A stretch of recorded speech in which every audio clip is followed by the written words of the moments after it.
A man clenches his fists. His heartbeat accelerates. His breath grows shallow.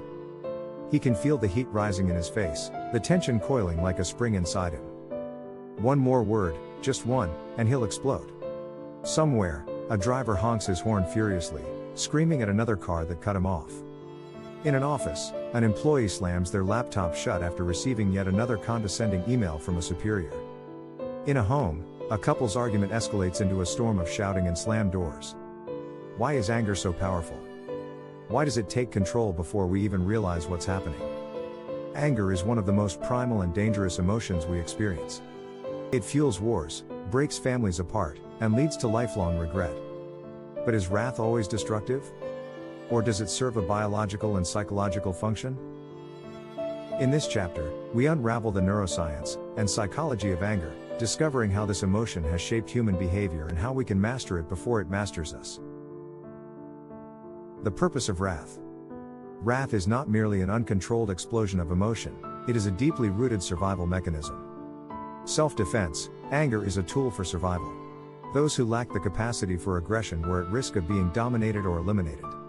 Social hierarchy, anger reinforced status. A leader who showed anger gained fear-based respect. Resource protection. In tribes, those who displayed aggression when their resources were threatened were more likely to retain what they needed to survive. This biological wiring still exists. A boss disrespects an employee, anger surges. A friend betrays trust, anger ignites. Even small frustrations, like waiting in line too long, trigger a primal reaction designed for life and death survival, even when there is no actual danger. The problem?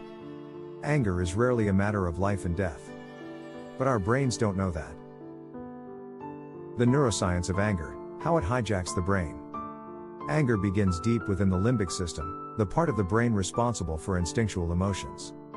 When a person perceives a threat, whether physical or emotional, the amygdala fires, flooding the body with stress hormones like adrenaline and cortisol. The result? Increased heart rate and blood pressure. Tensed muscles, preparing for attack. Reduced ability to think rationally. This is why we say things we don't mean when we're angry. The prefrontal cortex, which governs rational thinking, shuts down in moments of intense rage. The brain literally overrides logic in favor of aggression. Understanding this is the first step to controlling wrath rather than being controlled by it. The psychology of wrath, why anger feels so good. Anger is often demonized, but it is also addictive. It creates a sense of power. In moments of anger, people feel invincible. It provides a false sense of justice, I have the right to be angry. It gives an adrenaline rush, making anger feel exhilarating. The problem? Chronic anger rewires the brain. Just as an addict needs stronger doses, an angry person needs more reasons to be angry. Studies show that people who engage in frequent outrage culture or seek out negative news stories develop a habit of perpetual anger, damaging their mental and physical health. But there is an escape, and it begins with rewiring the mind.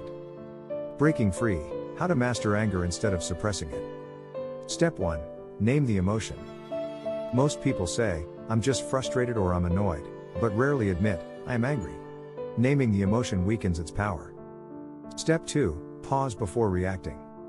10-second rule is scientifically proven. When anger flares, waiting just 10 seconds gives the prefrontal cortex time to re-engage, preventing impulsive decisions that cause regret. Step 3. Redirect the energy. Anger is raw energy, and energy must go somewhere. Physical activity, deep breathing, and structured arguments rather than shouting channel anger into something productive.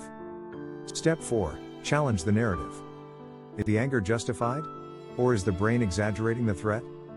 Does reacting with rage improve the situation, or make it worse? Practicing cognitive behavioral therapy, CBT, techniques allows people to replace destructive anger patterns with logical reasoning. Conclusion, wrath or wisdom? The choice is ours. A warrior stands on a battlefield. His enemy insults him. His blood boils.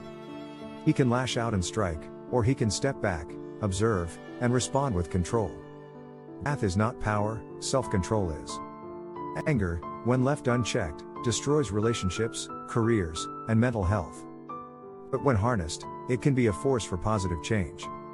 The greatest leaders in history did not avoid anger, they mastered it.